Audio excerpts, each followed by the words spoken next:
सबसे पहला प्रश्न है, निम्नलिखित में से किस अभिक्रिया में ऑक्सीजन हवा में मुक्त होती है।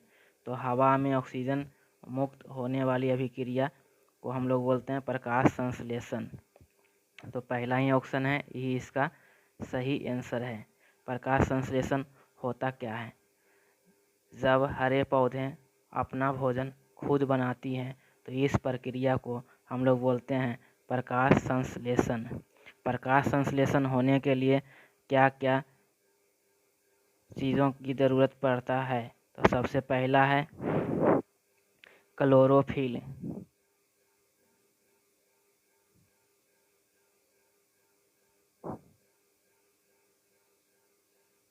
पहला है क्लोरोफिल। दूसरा बात करें तो लाइट, एनर्जी लाइट के रूप में मिलता है।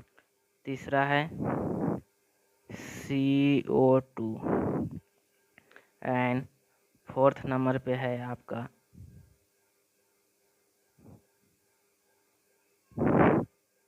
वाटर, पानी। प्रकाश संश्लेषण का रिएक्शन क्या है, कैसे लिखते हैं उसको? तो देखिए, CO2 रिएक्टेंट के रूप में लिए प्लस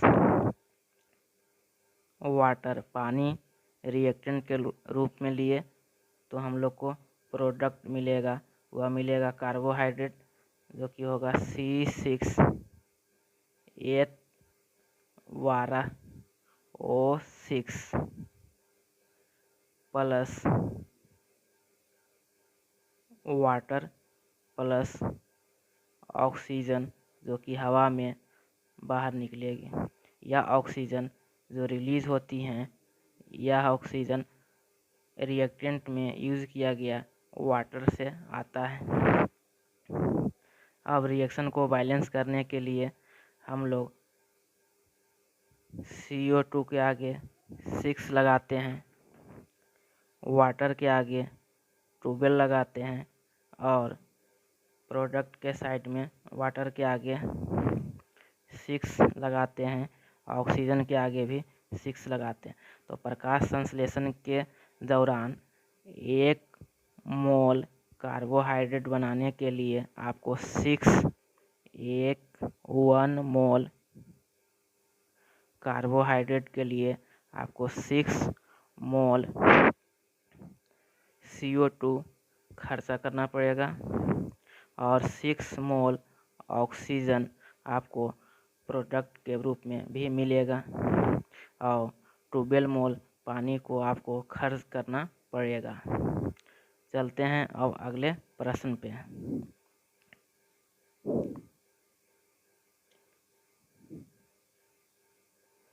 अगला प्रश्न है, पौधे में लचीलेपन का कारण यानी क्वेश्चन का कहने का मतलब है कि पौधे में लचीलेपन किसके कारण आता है। तो इसका सही जवाब होगा कोलेन काइमा।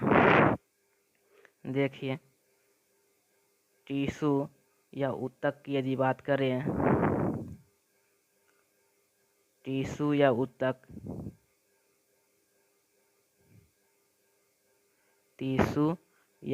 की यदि बात करें तो यह 2 प्रकार का होता है। पहला सिंपल, दूसरा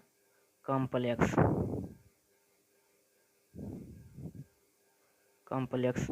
सिंपल टिश्यू की यदि बात करें तो इसमें 3 प्रकार के होते हैं, जिसे बोलते हैं कोलेन काइमा,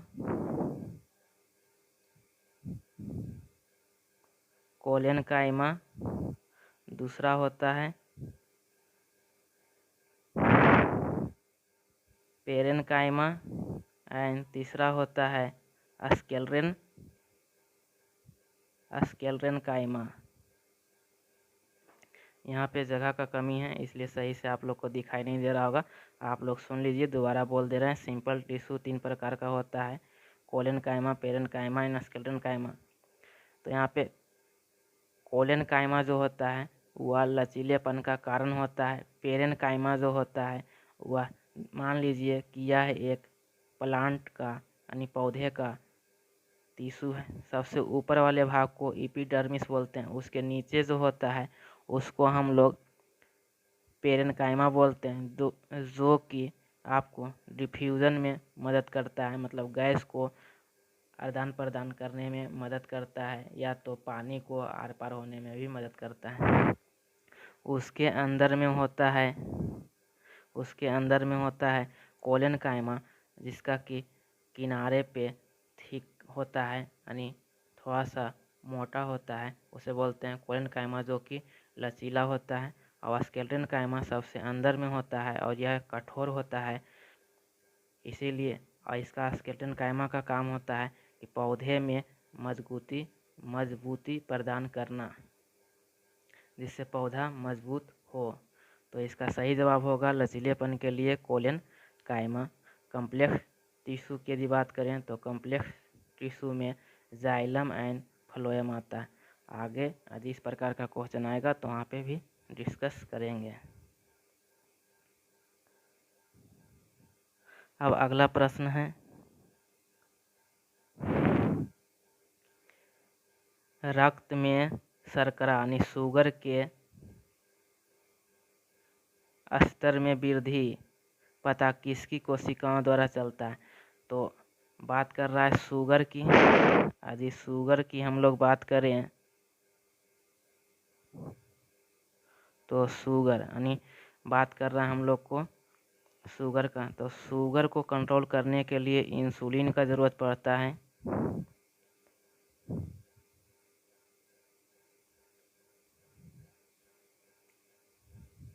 इंसुलिन का ज़रूरत पड़ता है, या यह इंसुलिन जो निकलता है वह पैंक्रियाज से निकलता है। पैंक्रियाज से निकलता है। इस पैंक्रियाज का हिंदी में बोलते हैं अग्नाशय। तो इसका सही जवाब होगा अग्नाशय, कि उसको स्तर में वृद्धि किससे पता चलता है, इंसुलिन से। इंसुलिन यदि कम निकल रहा है इसका मतलब आपके शरीर में शुगर का लेवल बढ़ेगा। इंसुलिन क्या होगा, कम निकलेगा तो क्या होंगे शुगर का लेवल, तो शुगर क्या होगा, बढ़ेगा।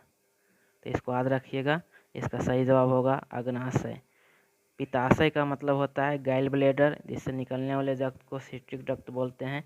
यकृत यहाँ लीवर होता है, और गुर्दा का मतलब किडनी होता है, या कि ब्लड को प्यूरिफाई करने में मदद करता है। यकृत का क्या काम है, यकृत जो होता है यहाँ पे रिएक्शन चलते हैं और यूरिया बनता है। अगले प्रश्न पे चलते हैं। अगला प्रश्न है, निम्नलिखित में से मत्स्य वर्ग की विशेषता यानी मछली की विशेषता कौन नहीं है। तो यदि बात करें हम लोग फिशेस की, मछली की, तो इसका विशेषता है कि इसके पास गिल्स होता है यानी गलफड़ा होता है। तो ये सही है। इसकी सल्क का बाह्य अंकल एंड अंता अंकल ये सही है। मछलियाँ दो प्रकार की होती हैं, फिश जो होता है दो प्रकार का होता है। इसमें से पहला आता है, इसे बोलते हैं कॉन्ड्रोइथियस, एंड दूसरा जो होता है उसे हम लोग बोलते हैं ओस्ट्रियोइथियस। ठीक है, इसे क्या बोलते हैं, कॉन्ड्रोइथियस।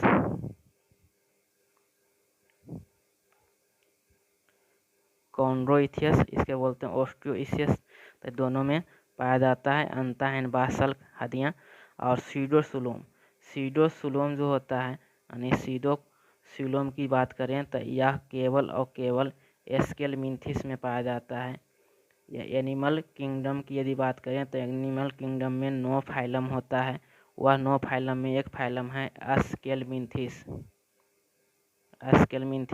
इसी एस्केलमिंथिस में सीडोसुलोम पाया जाता है। तो इसका सही जवाब होगा सीडोसुलोम क्या है, यह एस्केलमिंथिस में पाया जाता है, ना कि फिश में पाया जाता है।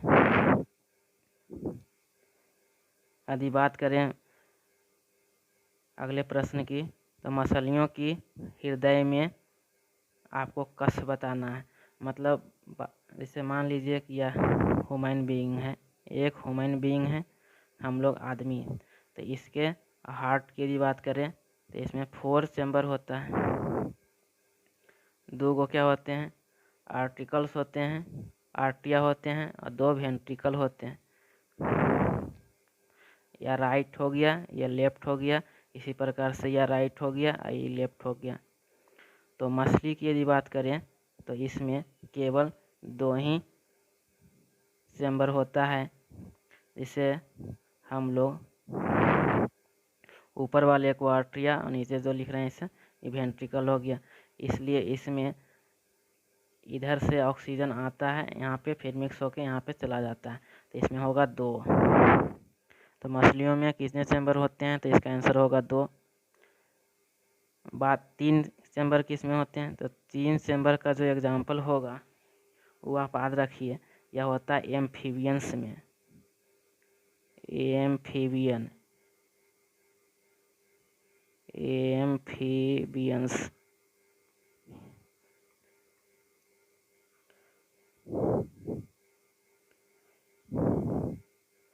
एम्फीबियंस में एंड रेप्टाइल में। रेप्टाइल में 4 चैम्बर हार्ट होता है, एप्स में और ह्यूमन में। एक एक्सेप्शन है, क्रोकोडाइल की यदि बात करेगा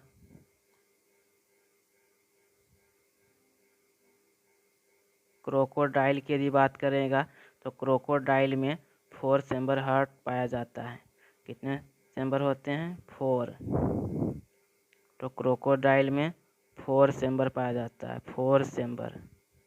या एक एक्सेप्शन है, क्रोकोडाइल रेप्टिलिया का मेंबर है, लेकिन रेप्टिलिया के मेंबर होने के बावजूद भी इसमें 4 चैम्बर हार्ट पाया जाता है, इसलिए इसको एक्सेप्शन है, याद रखिएगा, ये आ सकता है। अगले प्रश्न पे चलते हैं। अगला प्रश्न है, कौन सा ऊतक पौधों को कठोर और दृढ़ बनाता है। वहाँ बोले थे कि कठोर बनाने के लिए होता है स्केलेटन कायमा, कि सिंपल टिश्यू की बात कर रहा था, तो सिंपल टिश्यू में 3 प्रकार का टिश्यू था। इसमें क्या था, पेरेन्काइमा, दूसरा क्या था कोलेनकाइमा, एंड तीसरा क्या था स्केलेटन कायमा। कोलेनकाइमा, स्केलेटन कायमा, पेरेन्काइमा। स्केलेटन कायमा इसको क्या बनाता है, कठोर बनाता है। कोलेनकाइमा लचीला बनाता है, या क्या करता है, लचीला बनाता है।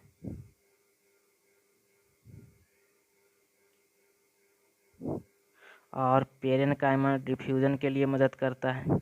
इसका सही जवाब होगा स्केलेटन कायमा। मधुमक्खी के डंक में, इसको पहले रफ कर लेते हैं।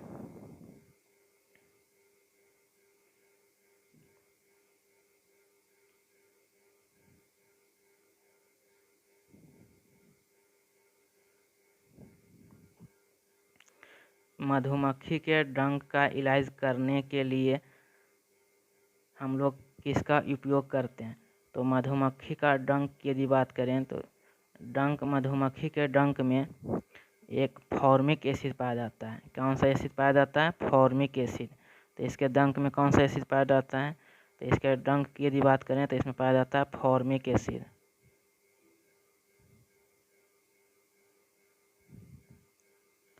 फॉर्मिक एसिड पाया जाता है। इस फॉर्मिक एसिड को न्यूट्रलाइज करने के लिए हम लोग बेस मिलाते हैं, इसका नाम होता है NaOH, यानी एक बेस है जिसे बोलते हैं बेकिंग सोडा। तो इसलिए इसमें क्या मिलाते हैं, बेकिंग सोडा को। तो एसिड और बेस मिलेगा तो रिएक्शन साल्ट बना लेगा, जो कि रिएक्शन कंप्लीट हो जाएगा उससे। इसीलिए हम लोग क्या मिलाते हैं, बेस को, जिसे बोलते हैं बेकिंग सोडा। अगले प्रश्न पे चलते हैं। अगला प्रश्न है कि मनुष्यों में पाए जाने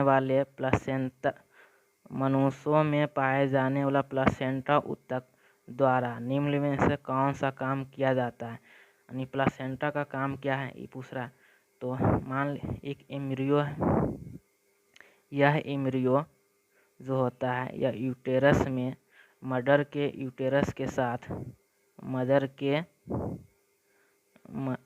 मदर के यूटेरस के साथ जुड़ा हुआ होता है।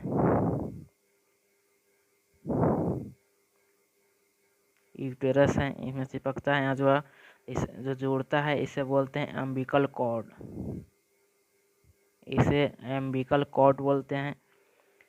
और इसका काम क्या होता है, तो यह मदर से न्यूट्रिएंट्स को फीटस तक यानी बच्चे तक पहुंचाता है, और बच्चे से जो भी गंदगी है माने अपशिष्ट पदार्थ है उसको मदर तक पहुंचाता है ताकि बाहर निकल जाए। इसीलिए इसका आंसर होगा भ्रूण से अपशिष्ट को बाहर निकालना और भ्रूण को पोषण प्रदान करना। तो मदर से यहाँ प्लेसेंटा भोजन को ले जा रहा है इम्ब्रियो तक यानी भ्रूण तक, और इम्ब्रियो से अपशिष्ट को ला रहा है ताकि इधर मदर से फिर बाहर निकल जाए। तो इसका सही जवाब होगा ए, भ्रूण को भोजन प्रदान करना ये सही है, भ्रूण से अपशिष्ट को बाहर निकालना ये भी सही, लेकिन इसका ये दोनों ऑप्शन इसमें है, इसलिए इसका सबसे सही जवाब होगा ए। चलते हैं अगले प्रश्न पे। कॉर्क सेल में मौजूद एक रसायन है जो उनमें गैसों और पानी के प्रवेश को रोकता है। देखिए कॉर्क सेल क्या होता है। यदि कॉर्क की बात करें तो कॉर्क सेल में हम लोग बात करते हैं तो कॉर्क सेल में सुब्रीन होता है। सुब्रीन एक मटेरियल है जो कि कॉर्क में जाकर के प्लांट सेल में जाकर के डिपॉजिट हो जाता है, जिसके कारण पानी उसके अंदर और गैस नहीं जाता है, सुब्रीन का एक लेयर चिपक जाता है। मान लीजिए कि प्लांट का सेल है तो यहाँ पे कहीं है तो यहाँ पे सुब्रीन लग गया, अब यहाँ से पानी अंदर या बाहर नहीं जा सकता है और गैस भी, तो इसीलिए इसका सही जवाब होगा सुब्रीन। अगले प्रश्न पे। अधिक अंतरकोशीय प्रसार के लिए कोशिकाएं विरल रूप से संचारित होती हैं। देखिए आ गया प्रसार का मतलब होता है डिफ्यूजन।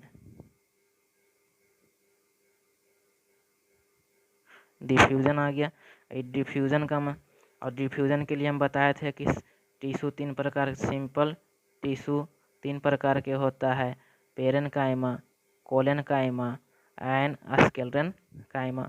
तो पेरेन्काइमा का काम है, क्या काम करता है पेरेन्काइमा, डिफ्यूजन के लिए, तो इसका सही जवाब होगा पेरेन्काइमा। कोलेनकाइमा लचीलेपन के लिए, स्क्लेरेनकाइमा उसको मजबूती प्रदान करता है, मैकेनिकल सपोर्ट देता है पौधे को। चलते हैं अगले प्रश्न पे। पौधे में स्रावित होने वाला वह हार्मोन जिसके कारण उसका तना सूरज की रोशनी की ओर झुकता है कहलाता है। देखिए कोई एक पौधा है, ठीक है, इधर सूरज है, इसके तरफ झुक गया, इसका मतलब है कि इधर से कोई हार्मोन, इसके बैक साइड से कोई हार्मोन नीचे की तरफ आ रहा होगा, इसी के चलते यह पौधा सूरज की रोशनी को देखते हुए सूरज की रोशनी की तरफ झुक गया है। तो यह हार्मोन होता है ऑक्सिन। ऑक्सिन के बारे में एक दो बात और याद रखें कि ऑक्सिन का खोज, यदि ऑक्सिन की बात कर लेते हैं तो ऑक्सिन की खोज F.W. वेंट ने किया था। F.W. और वेंट ने किया था। यह ऑक्सिन का खोज किया था प्लांट में, या जो कि रोशनी को देखते हुए उसके तरफ झुक जाता है। यह हार्मोन जो है पोलर फॉर्म में ऊपर से नीचे आता है, या नीचे से ऊपर, ऊपर से नीचे, दोनों डायरेक्शन में जाता है, लेकिन नीचे आने की संख्या 3 और ऊपर जाने की संख्या 1, इसलिए से 3:1 में यह ट्रांसपोर्ट होता है। इसका सही जवाब होगा ऑक्सिन। एस्कॉर्बिक एसिड की यदि बात करें, पहले इतना रफ कर लेते हैं।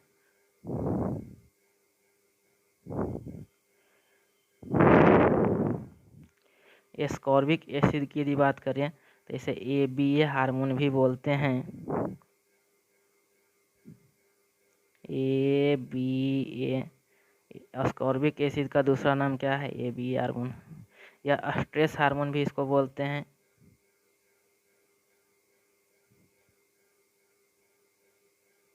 स्ट्रेस हार्मोन भी बोलते हैं, क्योंकि जब पौधे को पानी नहीं मिलता है, कंडीशन खराब रहता है, तो ऐसे सिचुएशन में धूप बहुत अधिक होता है तो अपनी पत्तियां गिरा देती हैं और यह सरवाइव करता है, इसीलिए इसे स्ट्रेस हार्मोन बोलते हैं। उसमें काम होता है ABA को पौधा जो है निद्रावस्था में चला जाता है, इसको बोलते हैं डोरमेंसी कंडीशन।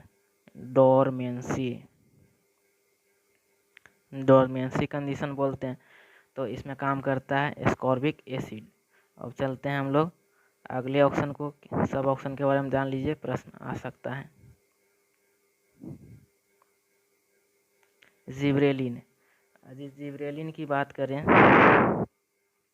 तो जिब्रेलिक एसिड होता है, जिब्रेलिक एसिड। यदि जिब्रेलिन की बात करें तो यह एक जिब्रेलिक एसिड है जो कि फंगस से निकलता है। कहाँ से निकलता है? फंगस से। तो याद रखना आपको, फंगी से निकलता है, तो ये फंगी से निकलता है।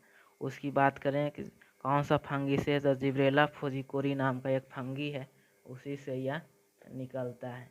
उसका नाम होता है जिब्रेला फुजिकोरी, जिब्रेला एंड फुजिकोरी नाम से निकलता है। यह बीमारी पैदा करता है, उसको बोलते हैं बैंकिंग डिजीज या तो फुली सील्डिंग डिजीज भी बोलते हैं। यह राइस के प्लांट में सबसे पहला देखा गया था जापान में, जिसको खोज करने वाले वैज्ञानिक का नाम था ई किरोसावा नाम के साइंटिस्ट ने इसको डिस्कवर किया था। इसमें होता क्या है कि राइस के पौधा बहुत ही अधिक लंबा हो जाता है और उसमें फसल नहीं लगता है। तो ये हो गया जिब्रेलिन के बारे में। अब हम लोग बात करेंगे साइटोकाइनिन के बारे में। यदि बात कर लेते हैं साइटोकाइनिन की, तो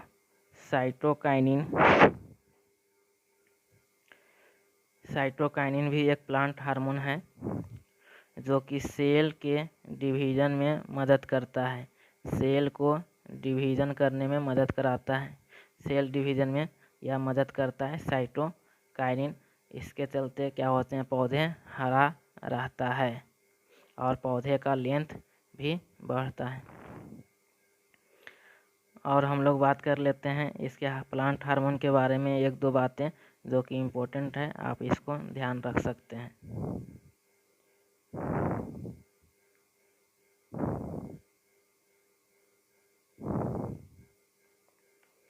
पहला बात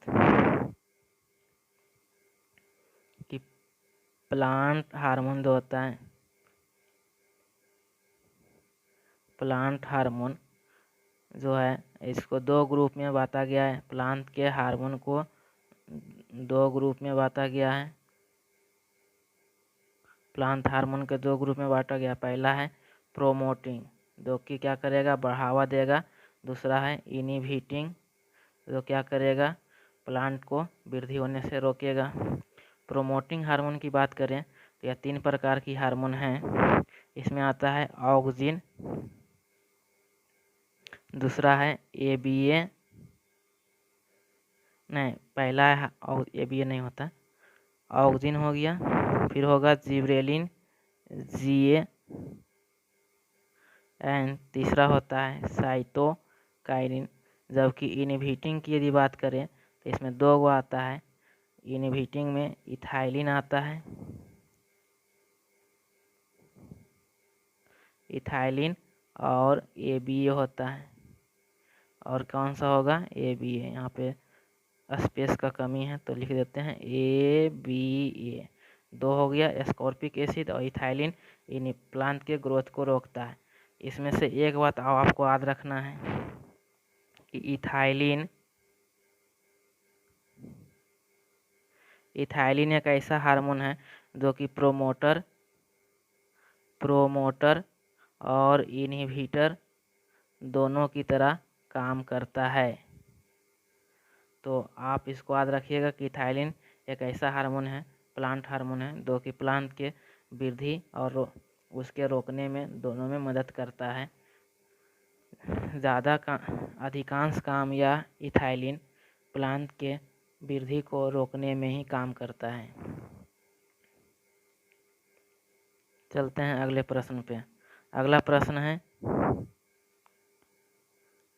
किसके कारण स्क्लेरेनकाइमा कोशिकाएं की दीवारें मोटी होती हैं? स्क्लेरेनकाइमा किसके कारण मोटा हो रहा है? तो इसका आंसर होगा लिग्निन। जब लिग्निन डिपॉजिट हो जाता है उसके दीवार पे, स्क्लेरेनकाइमा के दीवार पे, जब क्या होता है, इस प्रकार से डिपोजिशन हो जाता है लिग्निन का, तो उसकी दीवारें मोटी हो जाती है और वह टफ हो जाता है, कड़ा हो जाता है। इसके चलते वह मैकेनिकल सपोर्ट प्रोवाइड करता है, लिग्निन होगा। या क्या होता है, स्क्लेरेनकाइमा की बात कर लेते हैं, एक दो शब्द और जान लेते हैं। स्क्लेरेनकाइमा से बहुत सारे क्वेश्चन आते हैं, तो यदि बात कर लेते हैं स्क्लेरेनकाइमा की, तो स्क्लेरेनकाइमा को फर्दर स्क्लेरेनकाइमा दो प्रकार के हो सकते हैं। स्क्लेरेनकाइमा की यदि बात कर लेते हैं तो स्क्लेरेनकाइमा दो प्रकार का होता है। पहला होता है फाइबर, पहला फाइबर है, और दूसरा स्टोन सेल होता है। स्टोन सेल हो गया।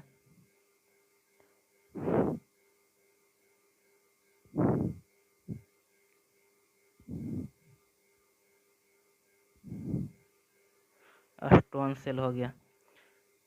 इसका काम क्या होता है, स्क्लेरेनकाइमा जो होता है इसमें फाइबर और स्टोन सेल होते हैं। स्टोन सेल के चलते जब आप स्टोन सेल जब पाया जाता है तो आप गुआवा यानी अमरूद या पीनट को खाते हैं तो उससे क्या होते हैं, गुआवा एंड पीनट की यदि बात कर लेते हैं तो गुआवा एंड पीनट में जो खाने के बाद आवाज़ आता है वह आवाज़ स्टोन सेल के वजह से ही आता है। तो आप याद रखिएगा कि गुआवा एंड पीनट में जो आवाज़ आता है खाने के बाद वो किसके चलते होता है, तो स्टोन सेल स्क्लेरेनकाइमा के चलते होता है।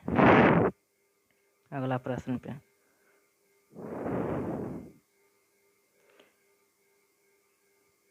पूछ रहा है कि सजीव जंतुओं में लक्षणों की आनुवंशिकता के सिद्धांत के प्रतिपादन में योगदान दिया। ऐसे साइंटिस्ट का नाम बताना है जो कि आनुवंशिकता का सिद्धांत दिया। तो यदि बात कर लेते हैं मेंडल का, तो मेंडल एक ऐसे वैज्ञानिक थे जिन्होंने सबसे पहले आनुवंशिकता के बारे में बताया। तो इसका आंसर होगा ग्रेगर मेंडल। इन्होंने मटर के पौधे पे एक्सपेरिमेंट किया था जिसमें 7 कैरेक्टर,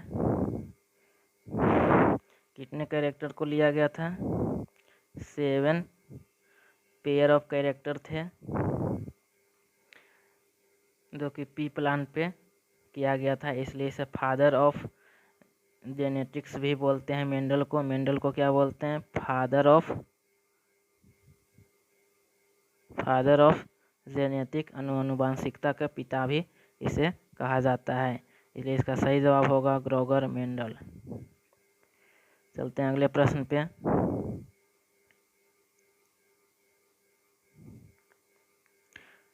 हम मूत्र त्याग की उत्तेजना की नियंत्रण कर सकते हैं। देखिए, मूत्र जो होता है, यूरिन की यदि बात करें, यूरिन, तो यूरिन जो होता है वह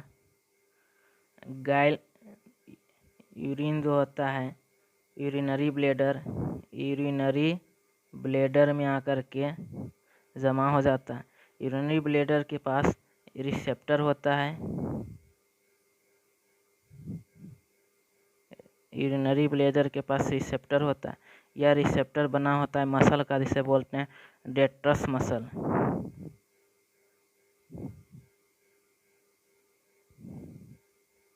डेट्रस मसल बोलते हैं। यह मसल जब यूरिनरी ब्लेडर में फुल हो जाता है, इसको पहले रफ कर ले, जब फुल हो जाता है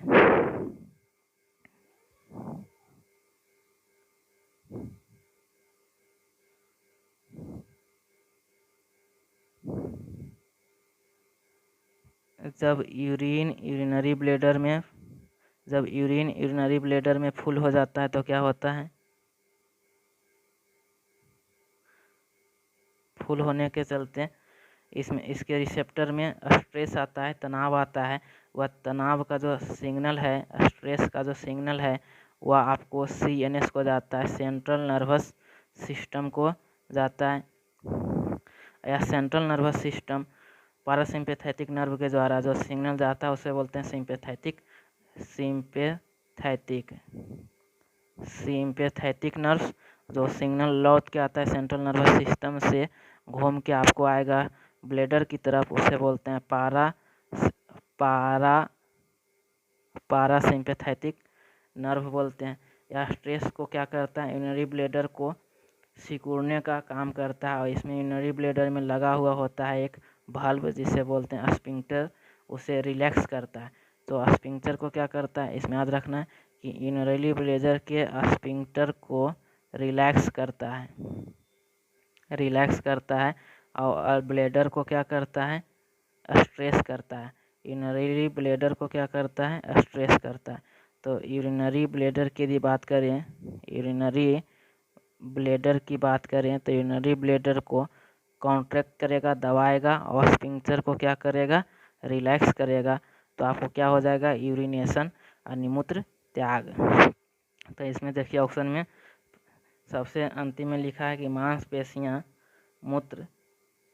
मूत्राशय के तंत्रिका नियंत्रण में होने पे कि आपको सिग्नल जब यूरिनरी ब्लैडर से जाता है CNS के तब होता है। इसका सही जवाब है। पूरा मैकेनिज्म हम आपको बता दिए हैं। अगले प्रश्न पे,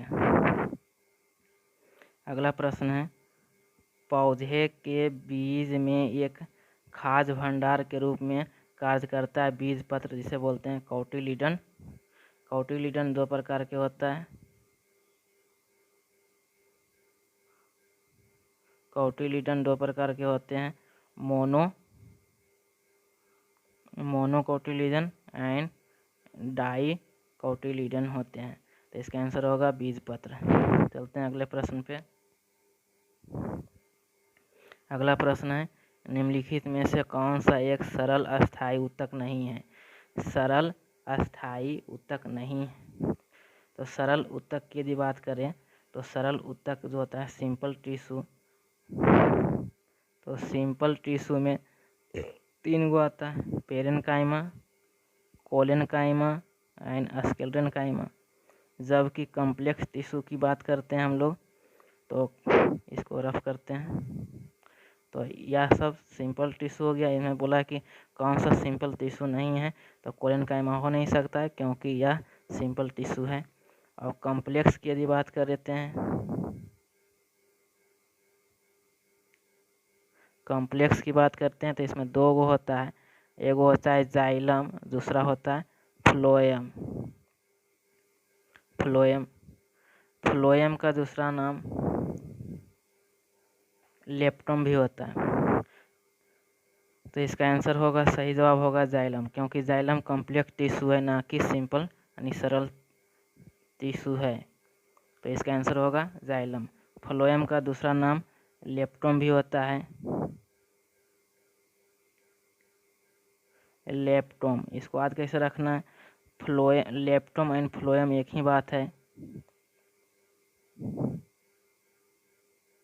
इसमें भी एल आ रहा है, इसमें भी एल आ रहा है, इसका मतलब दोनों सेम है, फ्लोएम एंड लेप्टम। चलते हैं अगले प्रश्न पे।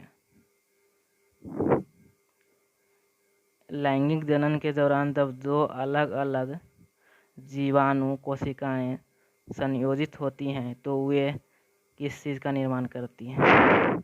तो लैंगिक जनन की बात कर रहा है, यानी रिप्रोडक्शन हो रहा है। रिप्रोडक्शन की यदि बात करेगा, रिप्रोडक्शन में तो इसमें क्या होते हैं, तो इसमें 2 गो, इधर से मान लीजिए ओवम है और इधर से स्पर्म है, दोनों आकर के मिलेंगे तो बनाएगा जाइगोट, जिसे युग्मनज बोलते हैं। यह जाइगोट आगे चल करके एम्ब्रियो बनाता है। यह जाइगोट पहले क्या होते हैं, यूटेरस में जाता है और इम्प्लांट हो जाता है यूटेरस में, फिर एम्ब्रियो बना लेता है यूटेरस में, यूटेरस से एम्ब्रियो। तो इसका आंसर होगा युग्मनज। जब दो अलग अलग जीवाणु कोशिकाएं संशोधित होती हैं तो क्या निर्माण करते हैं, युग्मनज यानी जाइगोट का। फिर अगला प्रश्न है, व्हाइटेकर द्वारा प्रतिपादित 5 किंगडम क्लासिफिकेशन में निम्नलिखित में से कौन सा समूह शामिल नहीं है। तो इसका नाम की यदि बात करते हैं तो RS व्हाइटेकर जो है वह 5 किंगडम क्लासिफिकेशन दिया था। कितने, तो 5 किंगडम, 5 किंगडम क्लासिफिकेशन।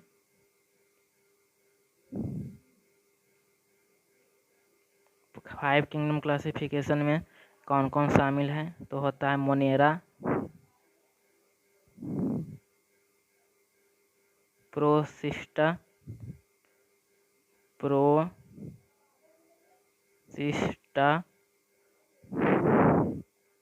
मनोरा। देखिए रेफ करके फिर से इसको लिख दे रहे हैं, मेरे पास जगह नहीं है। तो इसमें आता है सबसे पहला है मोनेरा,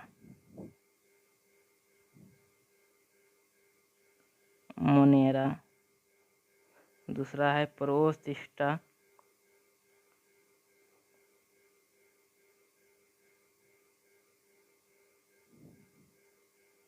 प्रोसिस्टा, एंड तीसरा है फंगी, तीसरा नंबर पे है फंगी,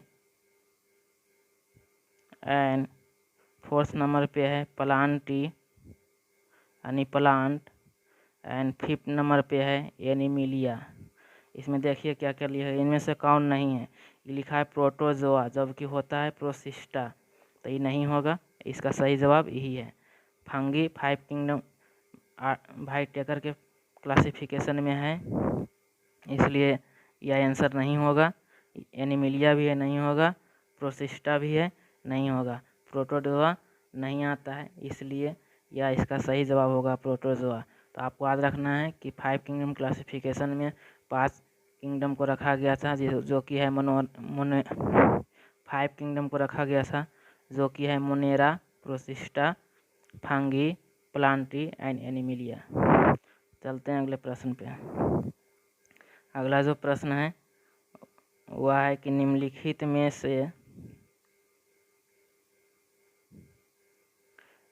में से कौन सा प्रकाश संश्लेषण के लिए आवश्यक नहीं है।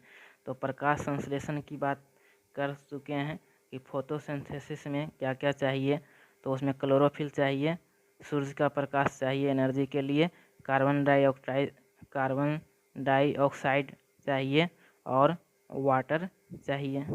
लेकिन ऑक्सीजन तो उसमें बाहर निकलता है, इसलिए ऑक्सीजन नहीं चाहिए, इसका आंसर होगा ऑक्सीजन। चलते हैं अगले प्रश्न पे। प्रोटीन संश्लेषण में क्षार इवेंट से एक निर्माण होता है। देखिए प्रोटीन संश्लेषण करने के लिए हम लोग के पास होता है डीएनए से बनता है, एमआरएनए से बनता है protein.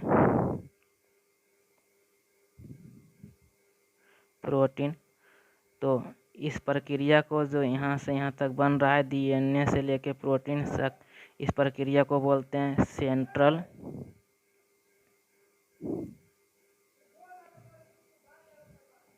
Central dogma of life. तो पूछेगा कि डीएनए से प्रोटीन बनने की प्रक्रिया को क्या बोलते हैं, तो इसको बोलते हैं सेंट्रल डोग्मा ऑफ लाइफ। किसने दिया था सेंट्रल डोग्मा ऑफ लाइफ, यदि पूछेगा किसने दिया था तो इसका आंसर होगा क्रिक, CRIC, क्रिक हो गया, या साइंटिस्ट देने वाला था। डीएनए से एमआरएनए बनने की प्रक्रिया को बोलते हैं ट्रांसक्रिप्शन। आरएनए से प्रोटीन बनने की प्रक्रिया को बोलते हैं ट्रांसलेशन, और डीएनए यदि बने तो इसको बोलते हैं रिप्लिकेशन।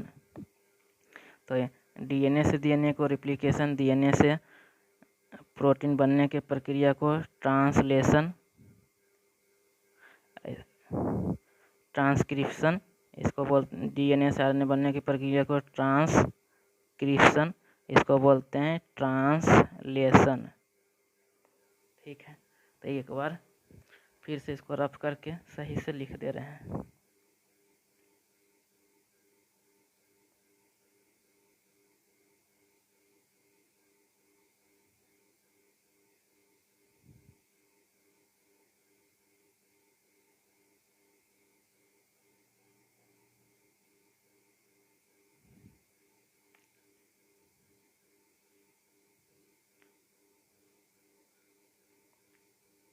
डीएनए से एमआरएनए, फिर हो गया प्रोटीन। डीएनए यदि डीएनए बना रहा है तो इसको बोलते हैं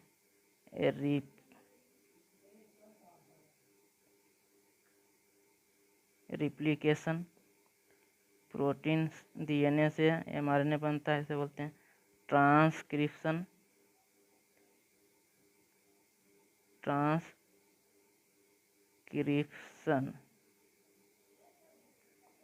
और आरएनए से प्रोटीन बनता है तो इसको बोलते हैं ट्रांसलेशन।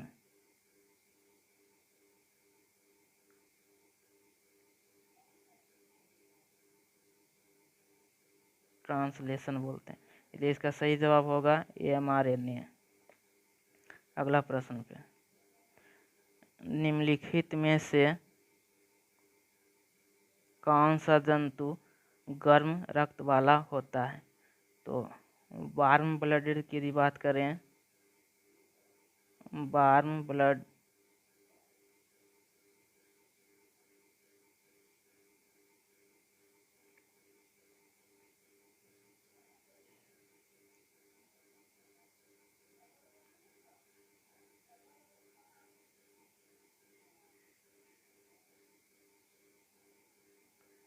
वार्म ब्लड एनिमल की यदि बात करें तो इसमें दो वो आते हैं।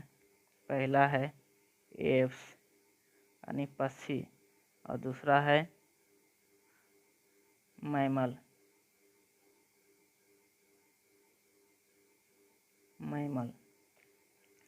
तो एप्स पक्षी में आता है, कबूतर, तो इसका आंसर होगा कबूतर। बाकी जितने भी हैं एम्फीबियंस और plus reptile,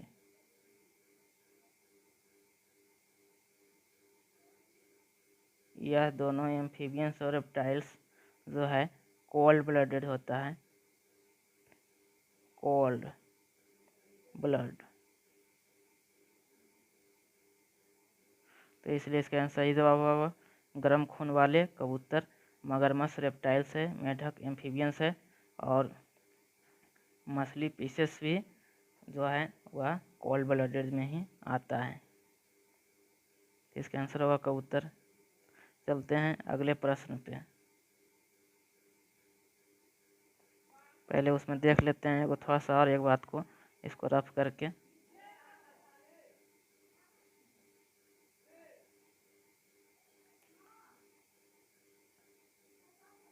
warm blooded animal को हम लोग बोलते हैं होमो आइसोथर्म बोलते हैं, होमो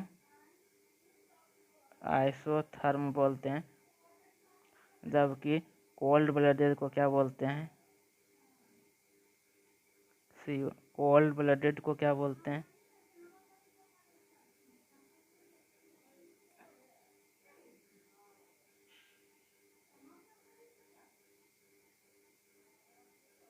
कोल्ड ब्लडेड का एग्जाम्पल होता है पिक्यूलियो आइसोथर्म बोलते हैं, याद रखिएगा। चलते हैं अगले प्रश्न पे,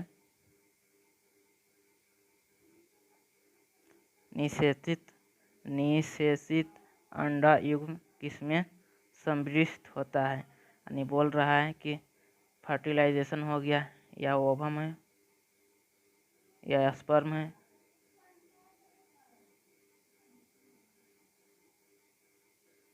या ओवम है या स्पर्म है। जब दोनों मिलेगा तो बनाएगा जाइगोट। तो इस जाइगोट जो है वह फर्टिलाइजेशन के बाद बना। यह जाइगोट जो है यूटेरस में जा कर के क्या होता है, इम्प्लांट हो जाता है, इम्प्लांट होता है और क्या बना लेता है, एम्ब्रियो फॉर्मेशन कर लेता है। तो इसलिए इसका आंसर होगा जाइगोट कहाँ इम्प्लांट हो रहा है, यूटेरस में, तो होगा गर्भाशय आंसर।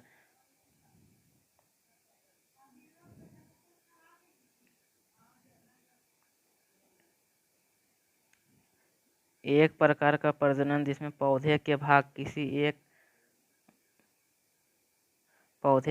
किसी एक हिस्सा एक नए पौधे के रूप में विकसित होता है, उसे कहा जाता है वेजिटेटिव रिप्रोडक्शन यानी वनस्पति जनन।